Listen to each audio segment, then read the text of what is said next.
면 65쪽 네모 안에 5번 시작합니다.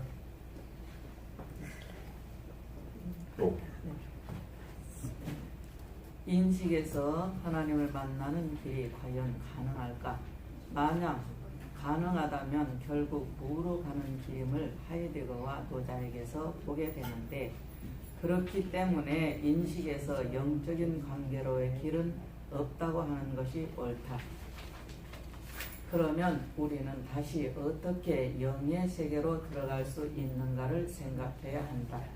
처음부터 고백에서 시작하지 않으면 안 된다는 것이다.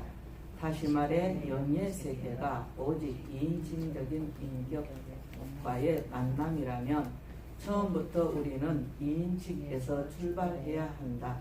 3인칭적인 관계에서는 영적인 세계가 존재할 수 없다면 우리는 처음부터 인격이 무엇인가를 고민해야 할 것이며, 하나님은 인격이시라는 신학의 대주제를 다시 의미 있게 고백하는 수밖에 없을 것이다. 또한 모든 3인칭적인 인식의 작업을 완전히 내려놓을 수 있는 결단이 필요하다는 것을 알게 된다. 그러나 인간 존재가 구체적인 세계와 관계하면서 살아야 하는 이상 3인칭과 관계하는 세계를 부정할 수는 없을 것이다. 3인칭의 세계는 운명적으로 우리에게 항상 주어져 있다. 그러나 2인칭의 세계는 결단과 고백으로 들어가야 하는 은혜의 세계가 분명하다. 2인칭적인 세계로의 결단은 존재의 용기가 아니면 힘든다. 존재의 용기는 곧 우리의 정신이 사느냐 죽느냐의 문제일 것이다. 우리는 이 문제 앞에 용기를 가지고 결단해야 한다. 예, 굉장히 간단하면서 중요한 얘기인데, 그러니까 우리가 모든 눈으로 육체 눈으로 보는 건 인식의 세계거든요. 왜? 상대를 인격으로 만나는 게 아니라 대상으로 만나는 거예요. 딱 보면 어떻게 생겼다, 그죠? 이렇게 시작하죠. 저 사람은 백인이다, 흑인이다, 동양 사람이다, 이렇게 구분하거든요. 그리고 거기에 선입견이 있습니다. 한국 사람은 이래, 동양 사람은 이래, 서양 사람은 이래. 그게 하나의 인식의 방법인 거예요. 제가 이해하는 게, 미국인 교회는 5,000명이 모여도 조용하다. 한국인 교회는 50명만 태풍이라 시끄럽다. 그 얘기는 한국 사람들은 아이들이 이리 뛰고 저리 뛰고 심지어 강대상에 올라가도 가만 둬. 이게 좀 문제거든. 더군다나 요즘은 이제 하나 뭐 둘밖에 안 나니까 더 심하다. 근데 미국 사람들은 그렇지 않다. 얘기 들어보니까 아이들이 뭐 실실에서 앞에 쭉 앉았어도 조금 뭐 움직이는 게 이상하면 쳐다보면 조용하대. 아이 컨택. 네. 그래서 이유를 들어보니까 주머니에다 밥 주걱을 넣고 엄마가. 그래서 그 아이들 이제 나중에 나와 해서 주걱을 엉덩이 때린대. 그러니까 아이들이 맞을까봐 이러면 조용하다 이거야. 그러니까 이제 어릴 때는 좀 그게 약간 이상해 보이지만 시간이 갈수록 인격적 존재. 아멘.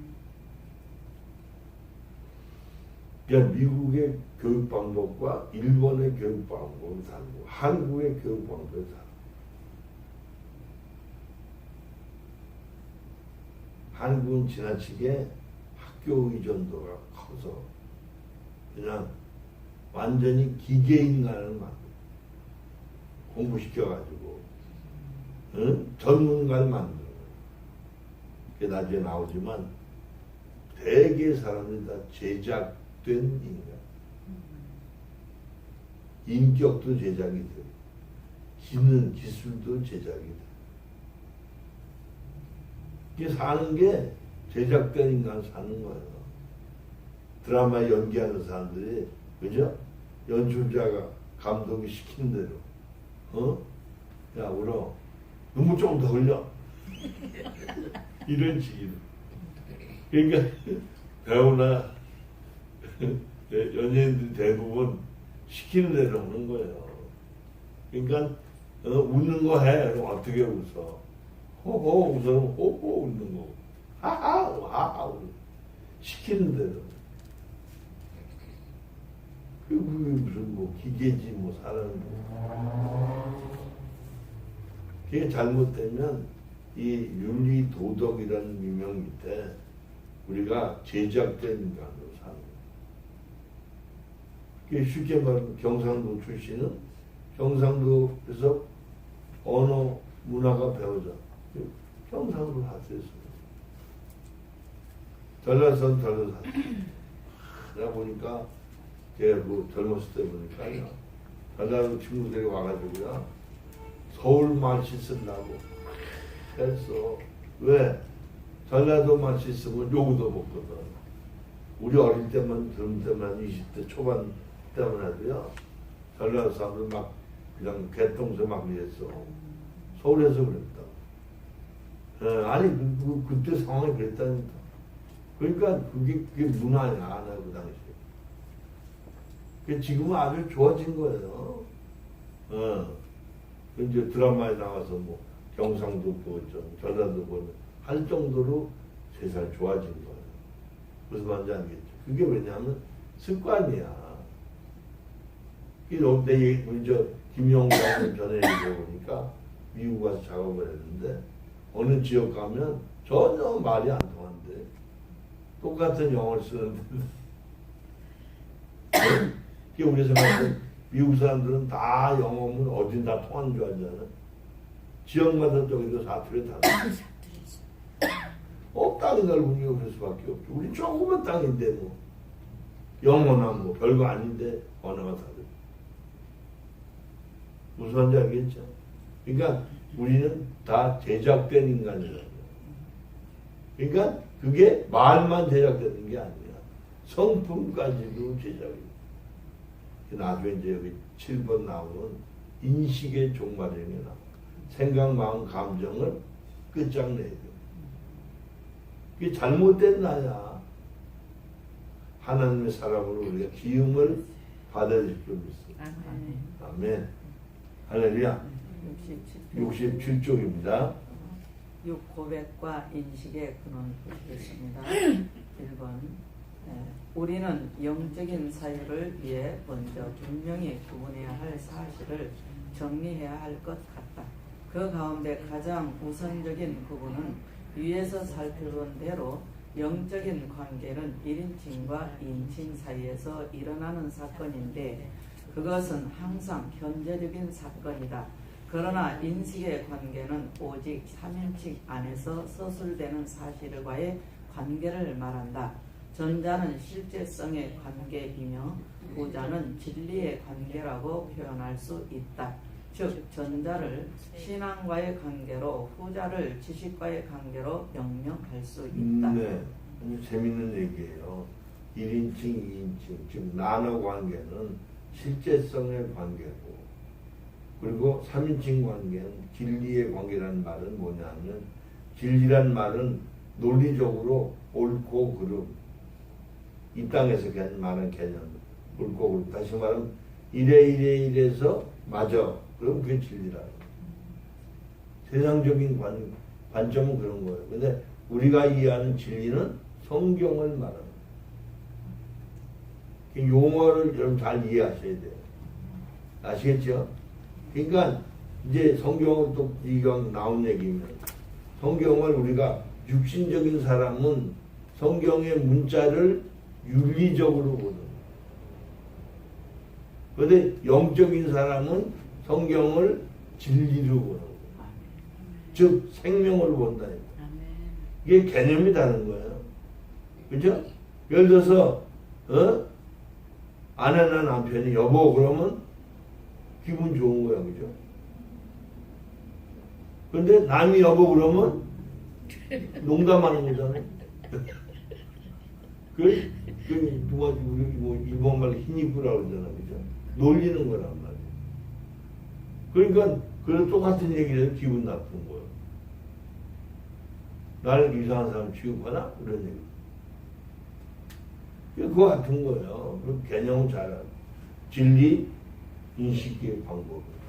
그리고 고백은 신앙적 방법인데, 그건 영적 실제예요. 할렐루야. 그러니까 우리도 신앙 안에서 진리적 관계로 교제가 돼야 그 신앙의 교제예요. 윤리적 관계로 그냥 친하게 지내서 어쩌고 저쩌고 야자 뭐 동생 형님으로 어디 맛있는 거 놀러 다니고 그게 신앙이 아니에요. 할렐루야. 아멘. 이게 본질을 모르고 사니까 그래서 제가 우리 한국에서 그래. 교회에서는 절대 언니 동생하면 안 돼. 형님 동생하면 안 돼. 이거 제대로 알지 못하면 신앙이 왜곡되거든. 어?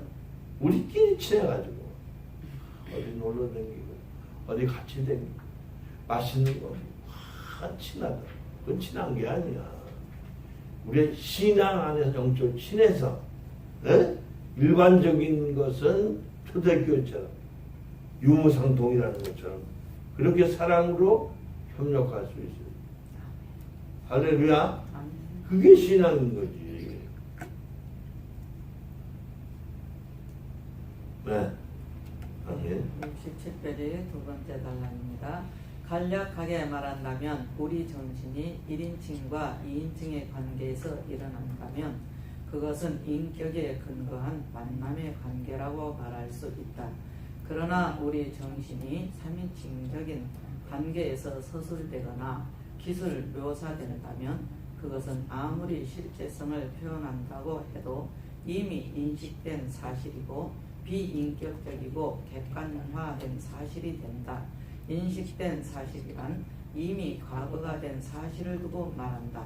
그러나 실제성의 문제는 현재와 관계하지 과거와 관계할 수 없다. 따라서 우리 정신은 처음부터 두 개의 세계 앞에 놓여 있다. 실제성은 현재에서 만나는 인격의 세계인가 혹은 생각이나 사유 속에서 인식의 세계를 만나는가 하는 것이다.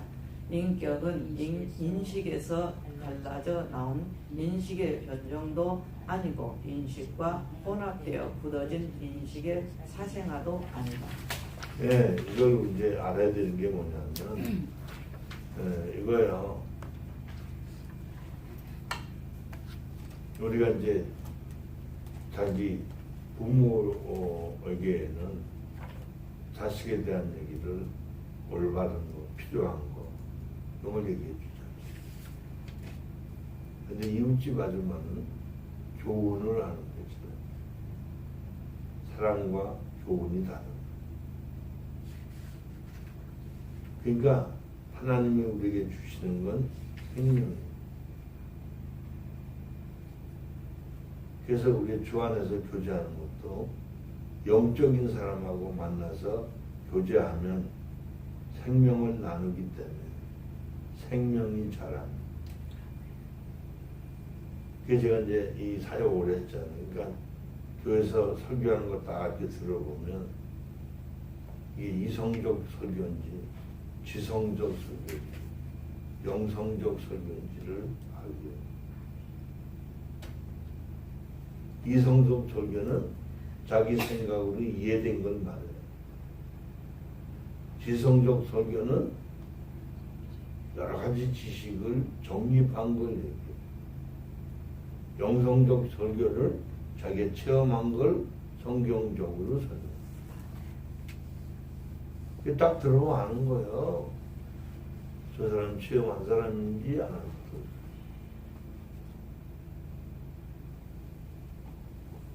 그래서 그 사람이 학문적인 설교, 이성적인 설교. 그 성경의 자구, 문자를 얘기하는 거예요. 문자에 담겨진 의미를 얘기하는 거예요. 문자대로 체험된 영적인 걸 말하는 거예요. 그게 구분이 되는 거예요. 할렐루야? 그러니까 그게 이제 구분돼야 돼. 그러니까 모든 사람, 그러니까 아이들이 어릴 때는 부모 말을 못 알아. 성장하면 알아들어. 소통이 돼. 세월이 지나면 자녀가 부모에게 오히려 권면을 해.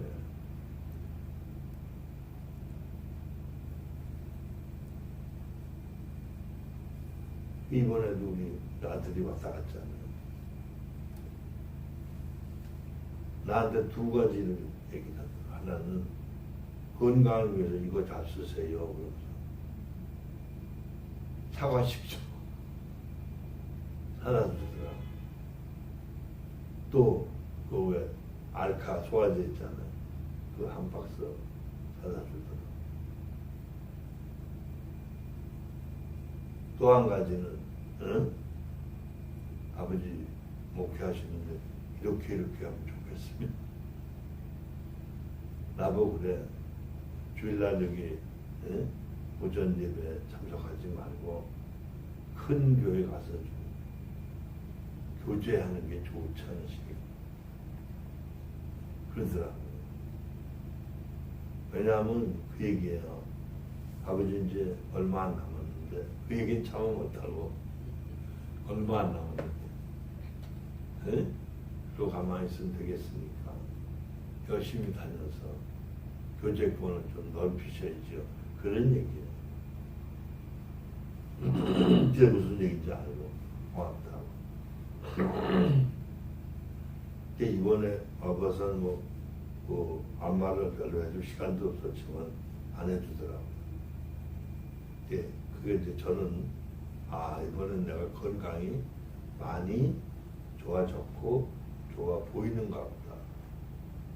전에 왔을 땐 열심히 해주고 다리도 주물러주고 아버지 이거 운동하세요. 그리고 돈도 주고 그래서 가서 안마 계속 하라고 하고 그러니까 그게 뭐예요?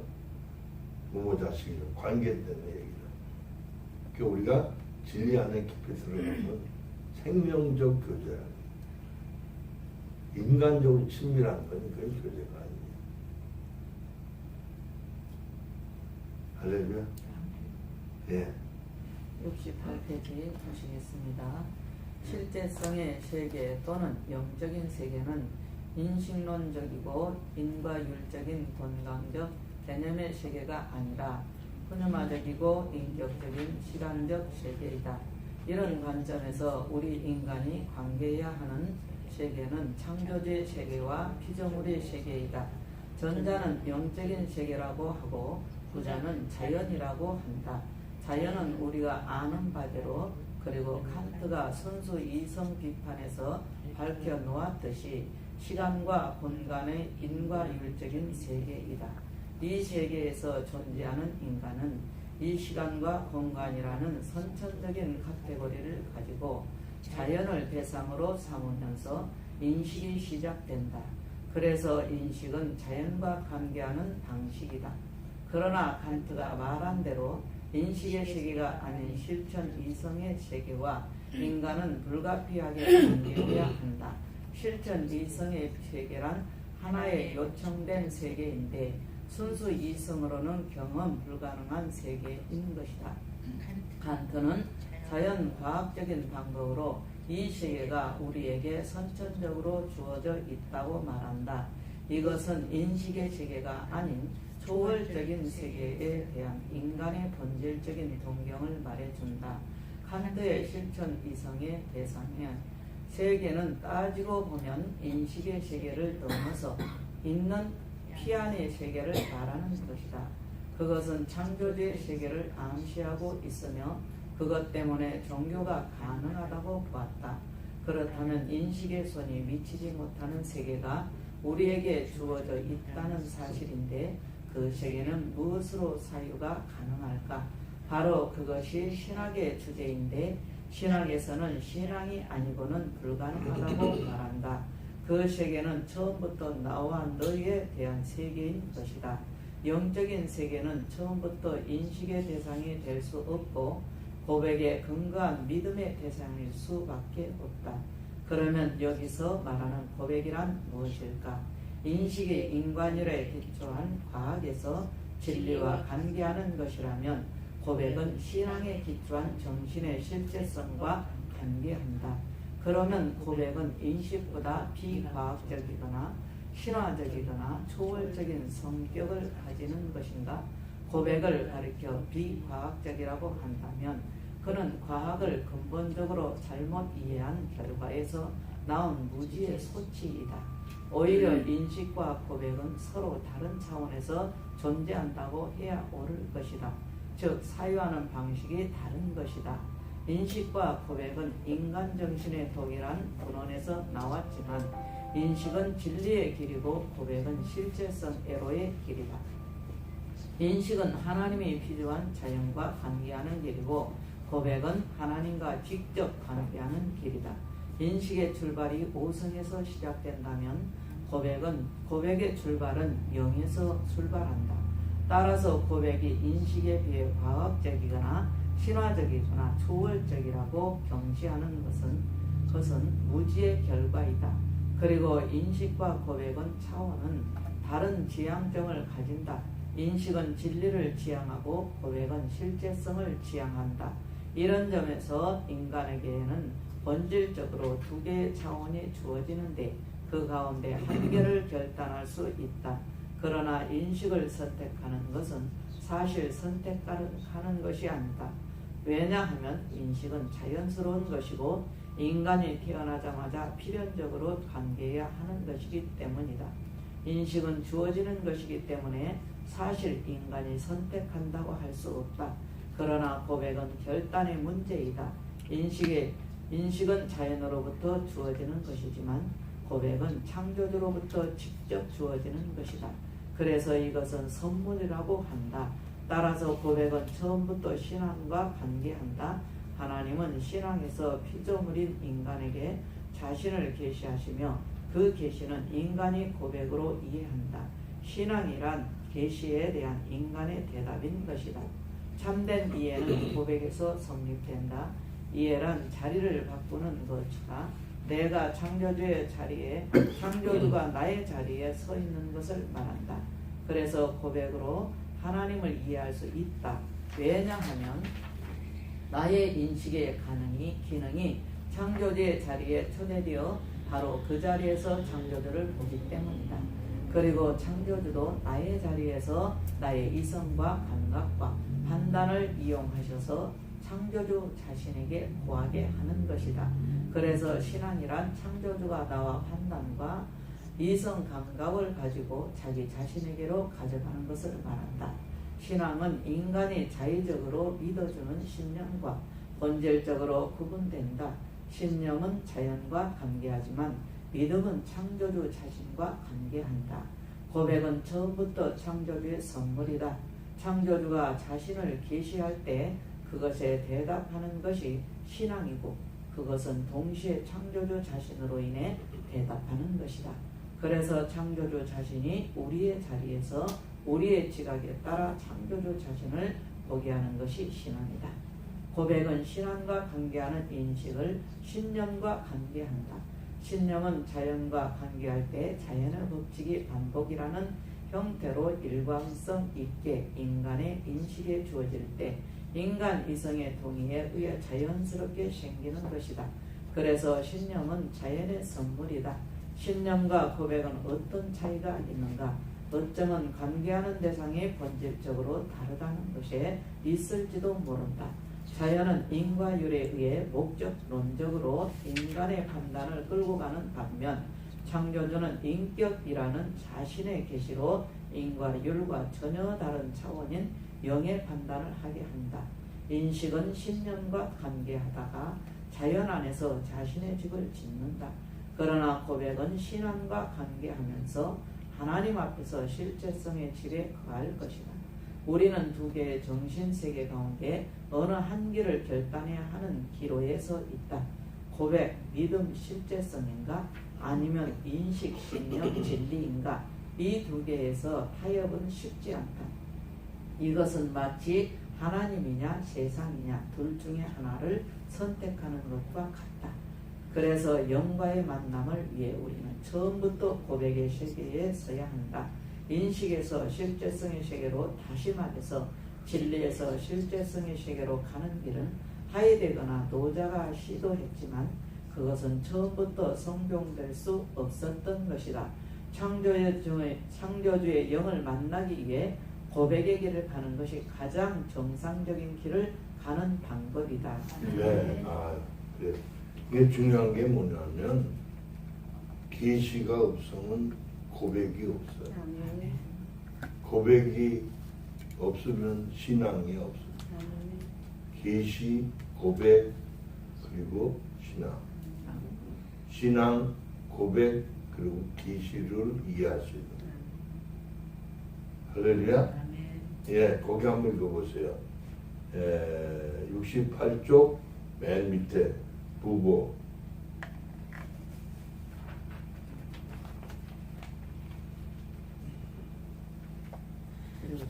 네. 후보에 나와 너라는 책은 중요한 길잡이가 된다. 이 책은 한글로 이미 번역되어 나왔기 때문에 참고하면 큰 도움이 될 것이다. 이 개념은 철학과 신학, 사회와 종교학, 교육학, 사회학, 종교학, 교육학 등 광범위한 영역에 영향을 미치면서 대화의 인격적인 관계를 제시하고 있다. 이해되죠? 네, 이런 책들이 앞으로 이제 우리가 많은 책을 좀 구입도 하고요, 이렇게 읽어보고 그러셔야 이해폭이 훨씬 넓어요. 아까 그 얘기한 플라톤이나 아리스토텔레스 얘기도 인간이라고 하는 책이 있어요. 이게 캐톨릭에서 나온 책이 있는데 그 읽어보면 각종 그 이야기가 다 나와 있어요. 그래서 어떤 구조로 그런 내용이 나왔는지 이걸 알아야 돼. 이제 어제도 잠깐 얘기했지만 기독서점에서 실현된 종말론 책을 사서 봐야 돼. 이게 뭔지 알아야 되거든. 알지 못하고 설교를 들으면 그냥 뭐 누가 실현을 당했나, 실현당한 게 아니다. 그런 얘기야. 실현된 종말. 그러고 보면 천국론에 대한 얘기. 거기 실현된 종말론 안에 이게 천국론과 종말론은 늘 같이 생겨요. 동전의 양면처럼. 이런 걸 알고 설교를 하면 설교자가 실수를 안 해요. 개념을 알고. 무슨 말인지 알겠지? 이게 신학의 필요성이에요. 거대 성경 해석학 어제 얘기를 했잖아요. 서신구역, 그 본문, 예. 그 다음에 계시 발전서 좀. 성경을 이렇게 세부적으로 이해하고, 그걸 알고 설교하는 거, 그냥 모르고 대충 자기식으로 이해하는 건 전혀 다르다. 이해되죠?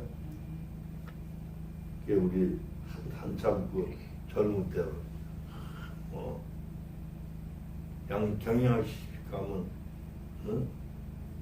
칼 쓸러. 그래서 뭐, 이렇게 잡니, 저렇게 잡니, 그래가지고, 그랬던 시절이 있어요. 이해되죠? 그러니까 뭐, 미국 와가지고 뭐, 그 양치치로 안 가니까 뭐, 습관적하고, 쉽게 말하면 그런 거야. 근데 우리가 뭐 대충 먹어도 상관없지만 격식이 중요하다. 이제 설교도 마찬가지, 학문도 마찬가지, 공부도 마찬가지. 할렐루야. 그러니까 아까 말씀드린 것처럼 계시, 고백, 신앙 딱 한 정리가 되잖아. 그러니까 계시 없는 고백은 그저 자기 주관적으로 그 신앙은 잘못된. 그게 지금 우리 한국 교회가 특별히 문제가 뭐냐면 너무 실용주의적인 신앙. 쉽게 말하면 유익을 위해 믿는 거예요. 성경적으로 말하면 자기 배가 신. 잘못 믿는 거죠. 그게 지금 한국 교회가 지금 몰락이 되는 거예요. 저렇게 가다 보면 유럽처럼 박물관 되는 거예요. 박물관. 러시아나 저기 독일 어쩌서 가보면 다 텅텅 비어 있어요. 우리 돈으로 한 1조쯤 들여서 진 8% 오르게는 러시아 가면 그냥 색깔 있는 돈으로 돌을 이렇게 모자이크 식으로 성화를 그렸는데 기가 막히게 치른 게 아니에요. 아기 탄생, 예수님 탄생부터 저 끝에 재림까지 천장이 쫙 기가 막히게 그렇게 지려면 1조는 들어가야 돼. 근데 교회가 텅텅 비었다고 그 관광객만 득식을 느끼지. 이건 교회가 아니야. 박물관이야. 우리 한국도 그럴 날이 뭐죠. 그러니까 우리 소그룹이지만 이 운동이 잘 펼쳐져서 이게 교회, 영성원, 신학원 이게 크게 세워져서 앞으로 세계 선교사다가 이루어지고 그래서 우리 후대들이 전 세계에 이 영성 훈련을 해서 모든 민족이 복음화 될 때, 생명이 될 때 우리 주님 재림하시기를 믿습니다. 우리가 할 일이 커요. 할렐루야. 예. 자, 넘어갑니다. 굉장히 중요한 단락이에요. 네, 71페이지 7번 네. 인식의 종말입니다. 제가 서론부터 얘기하면 우리가 인식이라는 게 뭐예요?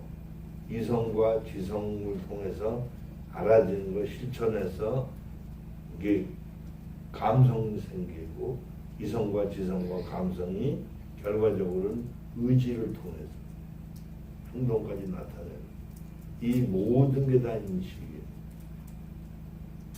이 인식이 종말이라는 말은 그것까지도 다 끝나는 거예요.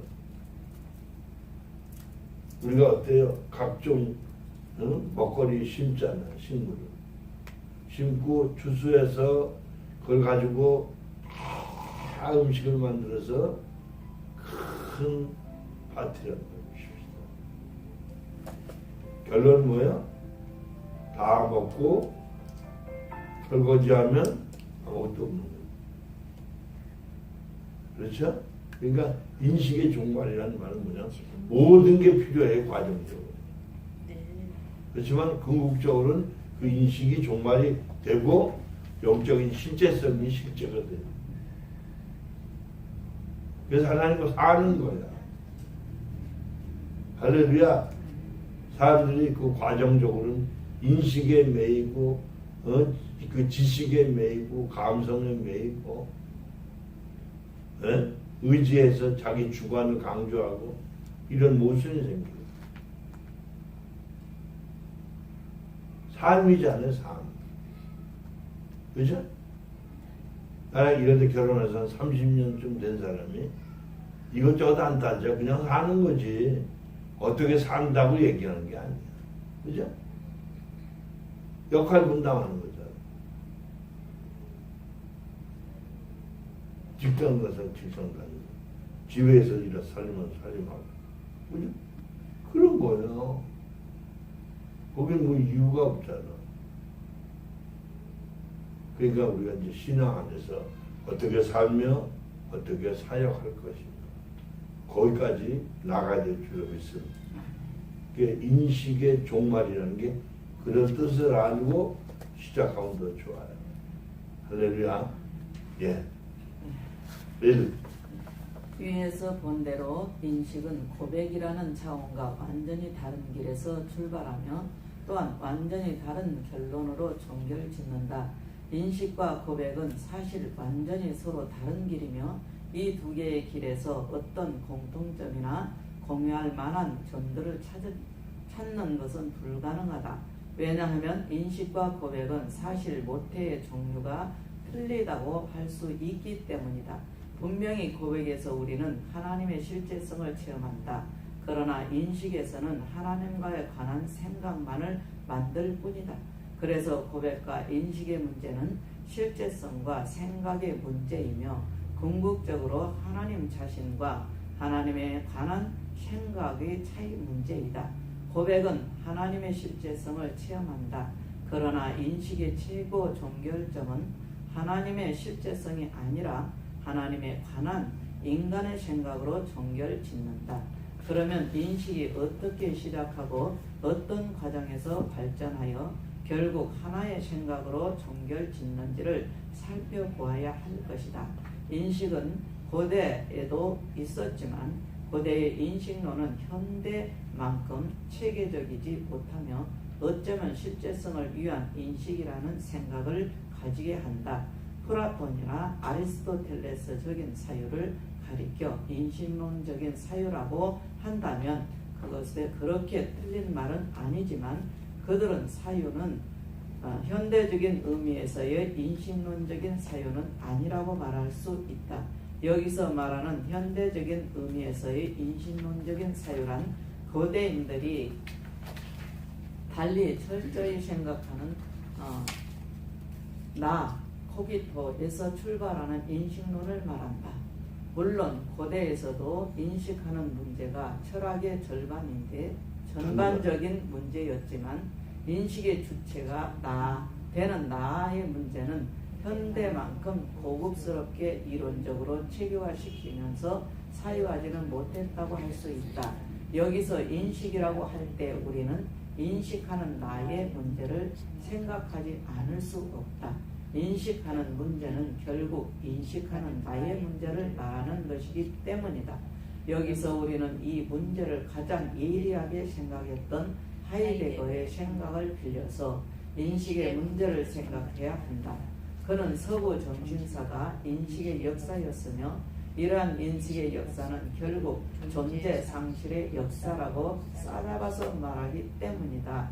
자신이 바로 서구적이면서 또한 탁월한 철학자인 하이데거가 어떤 근거에서 서구의 정신사를 인식의 역사였고 또한 인식의 역사는 곧 존재를 상실한 역사라고 이야기할 수가 있었던가? 네, 그러니까 뭐 쉬운 얘기로 정신사라는 말은 철학의 그 세계 있잖아요. 그 정신사. 철학사나 정신사라는 말은 거의 틀린 말이 아니에요. 비슷한 말이에요. 이해하실 수 있겠죠? 그러니까 우리가 이 철학사나 정신사, 신학사, 히스토리 그거를 알아야 돼요. 흐름, 뭘 말하는 조금 전에 우리가 봤듯이 노자나 하이데거예요. 그죠? 그 세계관이 다르잖아. 진리가 관이 다르잖아. 이걸 알고 넘어가야 우리가 그 세부적인 이해하죠. 그리고 우리의 신앙도 좀 고급스럽게 포장이 되면서 신앙이 성숙해지죠. 이해되죠? 그냥 뭐 과학 그거 없이 그냥 신앙생활하면 되지 뭐. 굳이 딱딱한 거 배울 필요가 있나? 그렇게 생각합니다. 왜? 여러분 이거 안 하실 때도 잘 믿어왔어 일반적으로. 그죠? 이게 지금 와보니까 어때요? 이게 이제 조금 더 깊이 들어가면 심리와 심령이 다른 거. 이게 256페이지가 나오는데 심리는 인간관계 그리고 여러분이 자기 세계에 사는 거예요. 이건 하나님의 세계가 다른 거야. 그건 신앙생활이 아니고 종교생활. 이게 기가 막힌 거죠. 할렐루야. 그게 우리 식사하면서 그런 얘기를 했는데 미국가 살아서 뭐 여기서 뭐 할로 그렇게 한마디도 안 해도 살다가 갈 수 있어. 왜 처음 만나는 게 한국 사람들, 그죠?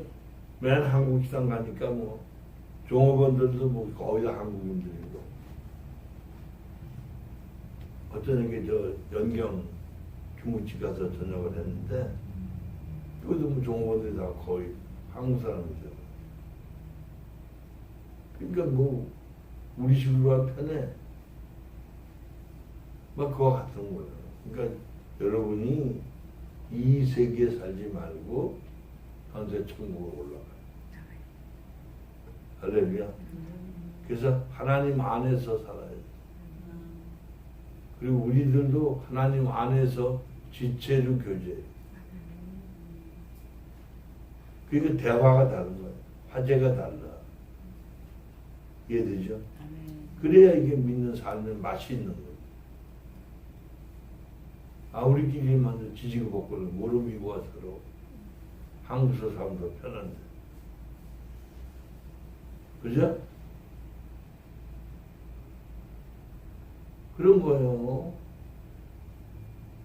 네, 우리 좀 깊이 들어가자 좀 믿습니다.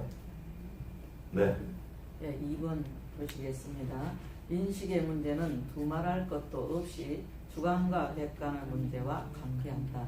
주관과 객관 사이에서 서로 오가는 관계를 보통 인식이라고 말한다. 주관이 대상을 하나의 객관으로 세우면서 주관이 원래 가지고 있는 판단의 범주로 객관을 형식화하는 것을 가리켜 인식이라고 한다. 그래서 인식의 문제는 주관과 객관의 문제인 것이다. 그런데 여기서의 주관이라는 말은 별다른 존재가 아니라 바로 생각하는 나를 두고 말한다. 그러니까 인식이란 생각하는 나에 의해 생각되는 객관과의 관계에서 일어나는 관계를 말한다. 네. 그러니까 이제 우리가 이제 그 주관, 객관, 우리가 상대를 만나면 내가 주관이 되는 거야. 상대방 객관. 근데 서로 만나 얘기하면 주관이 돼. 그래서 상대방의 객관이 되는 내가. 그래서 거기 교제가 이루어진다는 걸 얘기하는데, 얘기하는 까닭이 뭐냐면 나중에 하나님과도 마찬가지예요. 하나님 주관 되시고 내가 객관인데, 이렇게 막 교제하면 주관이 돼. 우리가 성숙하면 하나님께 차원 높은 걸 물어보죠. 또 그분의 뜻을 따라 사역을 하게 돼요. 할렐루야. 이거 본질을 모르면 우리 삶이 나의 욕망을 위해 사는 거예요. 그건 신앙이 아니에요. 그리고 자기 욕망을 위해서 믿고 살면서 그걸 합리화해. 바람직하다. 이게 옳은 거야. 내 생각에 내가 빠져. 그래서 하나님도 나한테 끌어들여가지고 하나님 것도 내 걸로 만드는 거야. 그래서 아버지께 내 거가 내 게. 어린애들.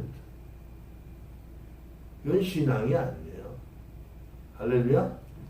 자, 그러면 먼저 그 있자 72쪽 그 각주를 좀 한번 보시죠.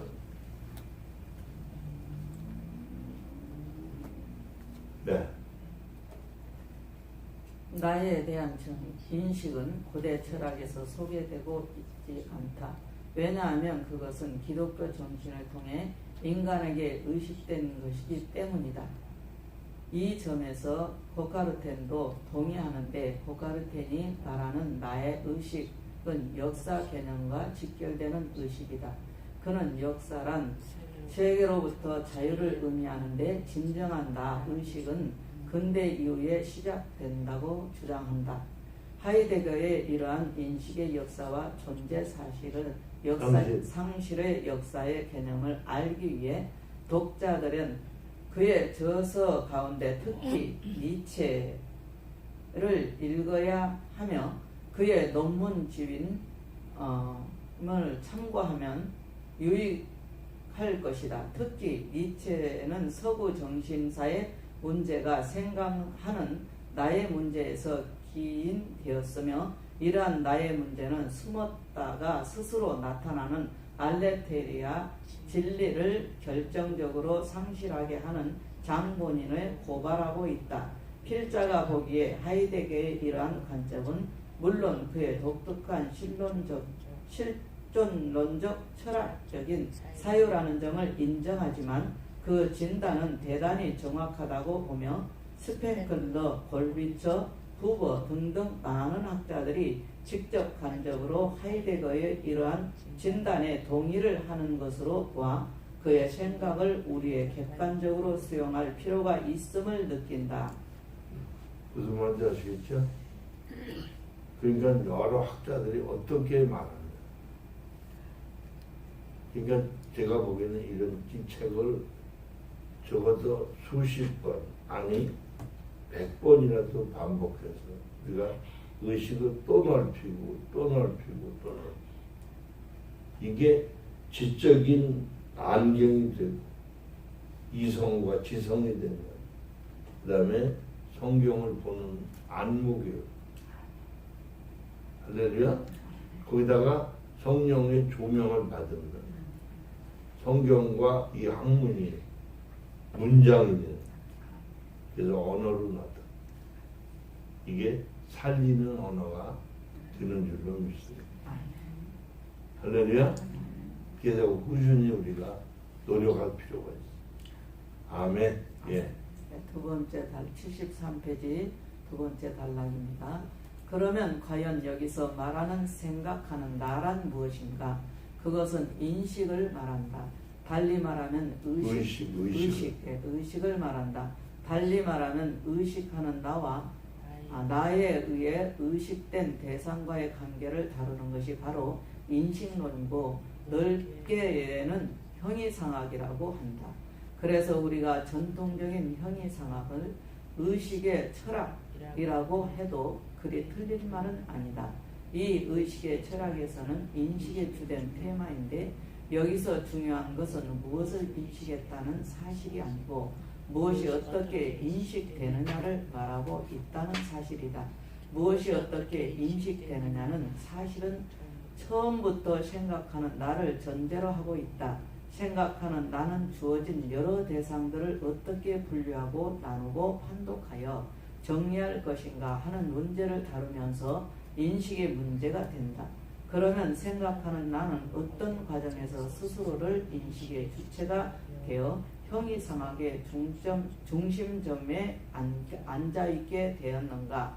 확실히 르네상스와 18세기 이후 자연과학적인 고급 기술의 발달은 중세의 인간관을 완전히 바꾸면서 새로운 인간 이해로에 들어가게 했다. 중세의 화석화된 교리적인 관계를 벗어나서 인간은 자연과의 관계에 있어서 신앙의 관점에서가 아니라 이성의 능력으로 스스로 자신을 세우게 된다. 근대에서 생각하는 나를 발견한 자는 데카르트였다.